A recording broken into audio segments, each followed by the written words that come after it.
On the evening of March 27, 1977, two Boeing 747s, one from Pan American Airlines and one from KLM, Royal Dutch Airlines, collided on the island of Tenerife, Spain.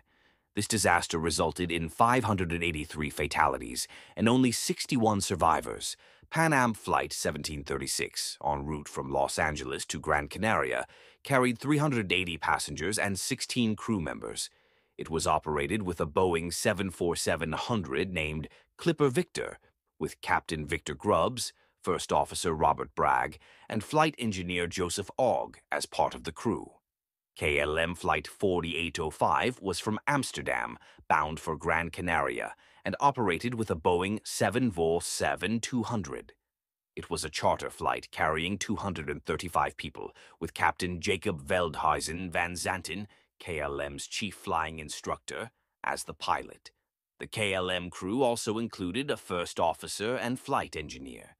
The crisis began when a bomb explosion orchestrated by the Canary Islands independence movement closed Gran Canaria Airport at 1:15 p.m. The explosion injured one person and led to the airport's temporary closure. Consequently, many flights were diverted to Los Rodeos Airport in Tenerife, a small regional airport with limited facilities. Among the diverted flights were the Pan Am and KLM aircraft involved in the disaster. Los Rodeos had only one runway and a single major taxiway running parallel to it, with several smaller taxiways connecting the two. The KLM flight landed first, followed by the Pan Am flight.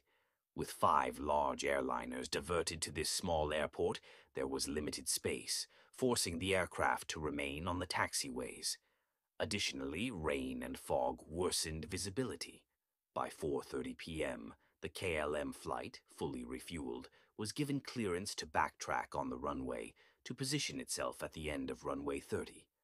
Backtracking involves using the runway as a taxiway and then making a 180-degree turn at the end to align for takeoff. Dense fog had enveloped the airport, severely reducing visibility to only a few hundred meters and rendering both aircraft nearly invisible to air traffic control. The tower instructed Pan Am to follow the KLM and exit the runway at taxiway 3. The crew initially sought clarification, and the tower responded with the third one. While Pan Am successfully identified the first 2 taxiways, it was unclear whether they could locate the intended exit point. As a result, the Pan Am crew was unsure of their exact position on the runway. Meanwhile, the KLM crew completed their backtracking and prepared for takeoff. As Captain Jacob Veldhuizen van Zanten advanced the throttles, the aircraft began moving forward. The first officer asked for clearance from the tower, which granted permission to climb to flight level 90, proceed to pop a beacon, and make a right turn after takeoff. The phrase takeoff was used, but there was no explicit clearance for takeoff. The KLM first officer repeated the instructions, confirming they were taking off. The tower responded, "Okay, stand by for takeoff. I will call you." But only the word "okay" was clearly audible to the KLM crew, and so he began his takeoff roll, not knowing that the Pan American 747 was still on the runway.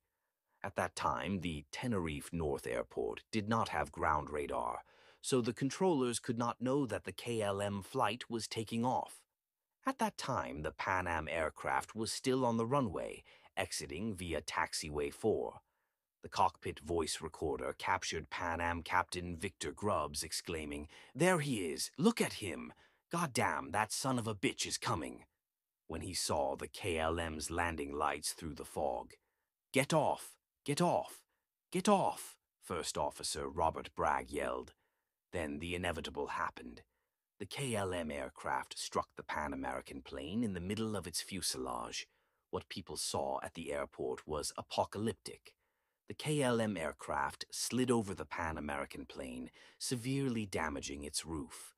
Many people on the Pan Am aircraft found themselves surrounded by fire and flying pieces of hot metal.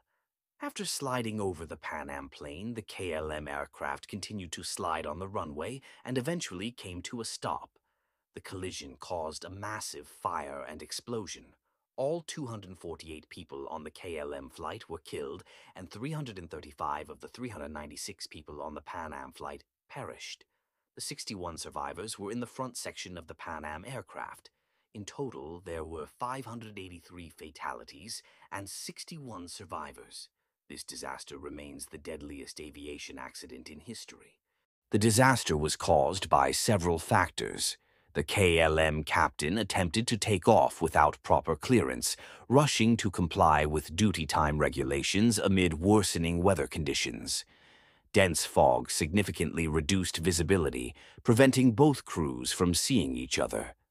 Simultaneous radio transmissions created interference, making it difficult to hear messages clearly. Ambiguous and non-standardized phrases used by the co-pilot and air traffic control contributed to the confusion. The Pan Am aircraft had not exited the runway at the third intersection as instructed. It is important to understand that this accident resulted from multiple factors rather than any single individual's actions. We must learn from this tragedy to enhance safety and work towards preventing such incidents in the future.